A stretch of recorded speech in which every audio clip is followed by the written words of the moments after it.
आता इथे झालेले आपण बघूया। गरम आहे, तुम्ही बघू शकता मस्त। आता इथे आपले असे झालेलेचे हाताला चिटकत नाहीये, मस्त अशा गरम गरम वाफा निघताय। मी ज्याप्रमाणे बनवले त्याचप्रमाणे तुम्ही बनवून बघा। आज आपण इथे नागपंचमी निमित्त पुरणाचे दिंड बनवणार आहोत। ओलं खोबरं यूज करून मी इथे पारंपरिक पद्धतीने दिंड बनवणार आहे। आपण हे दिंड बनवताना ह्याचं जे आवरण आहे अगदी पातळ लाटून घेतलेले, भरपूर सारं इथे पुरण भरलेलं आहे। भरपूर सारे इथे आपण पुरणाचे आणि ओल्या खोबऱ्याचे स्टफिंग भरून इथे दिंड बनवलेले। मस्त असं ह्याच्यामध्ये साजूक तूप टाकून खायचे, खायला खूप टेस्टी लागतात। इथे मी पुरण न वाटता इथे दिंड बनवून घेतलेले। चला आता हे दिंड कसे बनवायचे हे मी तुम्हाला इथे लगेच दाखवते। त्यासाठी इथे मी 1 वाटी हरभऱ्याची डाळ स्वच्छ धुवून शिजवून घेतलेली आहे आणि इथे 1 वाटी भरून इथे मी गूळ चिरून घेतलेला आहे। इथे इलायचीची पूड करून घेतलेली बारीक। सर्वात आधी इथे आपण ही डाळ, इथे आपण गॅस चालू केलेला आहे, कढई ठेवलेली, त्याच्यामध्ये ही शिजलेली हरभऱ्याची डाळ टाकून घेणार आहोत आपण। आता आपण ह्याच्यामध्ये मी लगेच गूळ टाकून घेते। इथे लगेचच इलायचीची पावडर पण टाकून घेतलेली आहे की ती पूर्ण आता ह्याच्यामध्ये मिक्स होईल। तर आपण हे छान मिक्स करून घेऊया। इथे एक 5 मिनिटच लागेल आपल्याला, हे पटकन होईल। ऑलरेडी आपली डाळ इथे शिजलेली आहे। ही डाळ काय करायची, आपण ज्या वेळेला कुकर लावतो ना त्याच वेळेला वाटीभर डाळ लावून द्यायची शिजायलाच वरण भातासोबतच, म्हणजे इथे काय फार वेळ पण लागत नाही आणि पटकन होते। सेपरेट शिजवली नाही तरी चालेल। इथे लगेच घट्ट व्हायला सुरुवात झाली आहे। 1-2 मिनिटात आपले इथे होईल। शिजवतानाची छान शिजवून घ्यायची की आपल्याला त्याला वाटायची गरज पडतच नाही। त्या गुळामध्येच ही छान मिक्स होती आणि एकदम सॉफ्ट पुरण असं होतं आपलं। पूर्ण असं घट्ट झालेलं आहे आपलं पुरण। इथे मऊसूत इथे छान तयार झालेलं आहे। तुम्ही असंच परफेक्ट बनवून घ्यायचं आपल्याला। आता इथे झालेलं आहे। इथे मी गॅस बंद करून टाकलेला आहे। इथे आपण 2 लहान वाट्या भरून गव्हाचं पीठ घेतलेलं आहे, त्यामध्ये मीठ टाकलेलं आहे अर्धा चमचा भरून।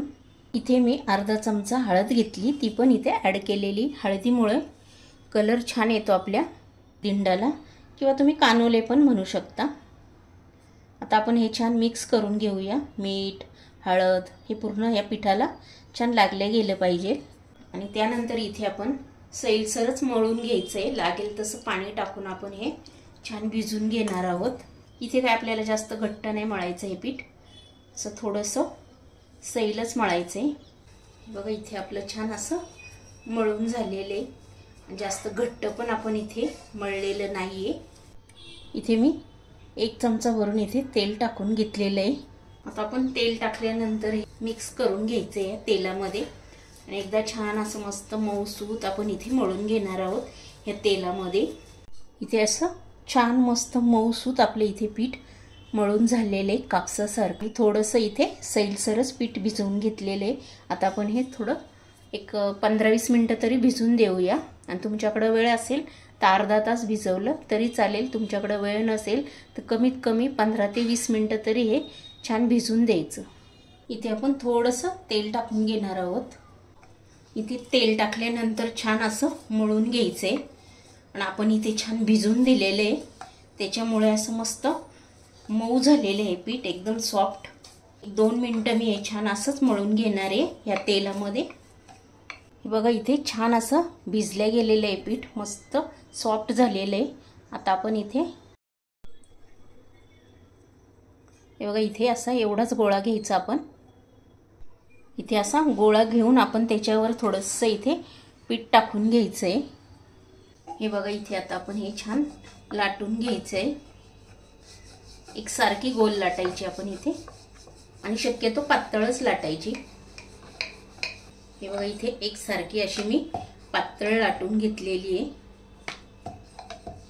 याचप्रमाणे लाटून घ्यायची। आता इथे सारण घेतलेलं आहे, ते सारण ह्याच्यामध्ये टाकून घ्यायचं आहे आपण या पोळीवर। इथे मी अजून थोडंसं टाकून घेतलेलं आहे। भरपूर सारण असेल तर खायला पण ते छान लागतं। ह्याला असा आकार देऊन घ्यायचा आपण पूर्ण. आणि असं पुरण आपण छान स्क्वेअरमध्ये भरलं की त्यानंतर इथे ओलं खोबरं असं टाकून घ्यायचं आपण. बरेच जण पुरण जे परततात ना त्याच वेळेला ओलं खोबरं टाकतात, पण मी इथे पुरण ठेवल्यानंतर स्क्वेअर आकाराचं त्याच्यावर इथे ओलं खोबरं टाकून घेतलेले. तुम्ही एकदा माझ्याप्रमाणे बनवून बघा, अतिशय टेस्टी लागतात. आणि आता आपण इथे ओलं खोबरं ठेवल्यानंतर आपण हे असं इथे प्रेस करून घेणार आहोत. पूर्ण असं हे प्रेस करून घ्यायचं इथे. त्यानंतर हे पण इथे असं प्रेस करून घ्यायचं. पुन्हा आपण ही बाजू उचलून घ्यायची, ती पण इथे अशी प्रेस करून घ्यायची. हे बघा इथे मी केलं त्याप्रमाणे. हे बघा इथे पूर्ण असं आपलं इथे तयार झालेलं आहे. हे बघा इथे आपण असं तयार करून घेतलेलं आहे. आणि इथे मी दुसरंही तुम्हाला लाटून दाखवते. ते सेम आपण आता लाटून घेतलेली आहे. लाटून झाल्यानंतर सेम तीच प्रोसिजर करायची आपण. मस्त असं ओलं खोबरं तुम्ही मी ज्या पद्धतीने बनवते ना त्याच पद्धतीने तुम्ही बनवून बघा. खायला खूप टेस्टी लागतात. नक्की ट्राय करून बघा माझ्या पद्धतीने. बरेच जण तर काय करतात, तळतात ना त्याच वेळेला हे सारणामध्येच ओलं खोबरं परतून घेता. पण तुम्ही तसं न करता तुम्ही मी ज्याप्रमाणे केलं त्याप्रमाणे तुम्ही करून बघा. अतिशय टेस्टी असे आपले इथे दिंड तयार होतात.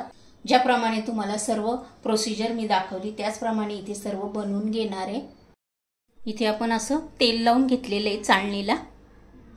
मध्ये जर तुम्ही कॉटनचा कपडा टाकला मऊ असा एकदम तरी चालेल, किंवा केळीच्या पानामध्ये त्याला उकडून घेतले तरी चालेल. आणि त्यानंतर इथे आपण असे हे ठेवून घ्यायचे. हे बघा इथे अशाप्रमाणे ठेवून घ्यायचे. एकमेकांना ते चिकटले नाही पाहिजे, थोडासा गॅप ठेवायचा. याचप्रमाणे तुम्ही ठेवून घ्या. आता आपण गॅसवर पातेलं ठेवलेले हे उकडायला ठेवूया. आता इथे आपण गॅसवर पातेलं ठेवलेले, त्याच्यामध्ये 2 तांबे भरून पाणी मी इथे टाकून घेतलेले. आता या पाण्याला छान उकळी फुटलेली. आता आपण ही चाळण त्याच्यावर ठेवून घेऊया. ही चाळण ठेवून घेतलेली आहे. चाळण ठेवल्यानंतर त्याच्यावर जे झाकण पॅक असेल, घट्ट बसत असेल ते झाकण इथे असं ठेवून घ्यायचं. आता आपण हे 10 मिनिटं आपण हे छान होऊन देऊया. आणि 10 मिनिटानंतर आपण आता इथे चेक करूया. आता इथे झालेले आपण बघूया. इथे मी गॅस बंद करून टाकलेले, गरम आहे, तुम्ही बघू शकता. मस्त आता इथे आपले असे झालेलेच आहे, हाताला चिटकत नाही आहे.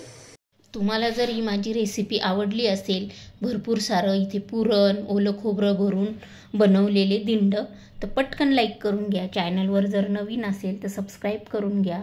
हा व्हिडिओ तुमच्या मित्रमैत्रिणींनाही शेअर करा. तुम्ही या नागपंचमीला ही रेसिपी नक्की ट्राय करून बघा. आणि अशाच छान छान रेसिपी घेऊन आपण नेक्स्ट व्हिडिओमध्ये पुन्हा भेटूया.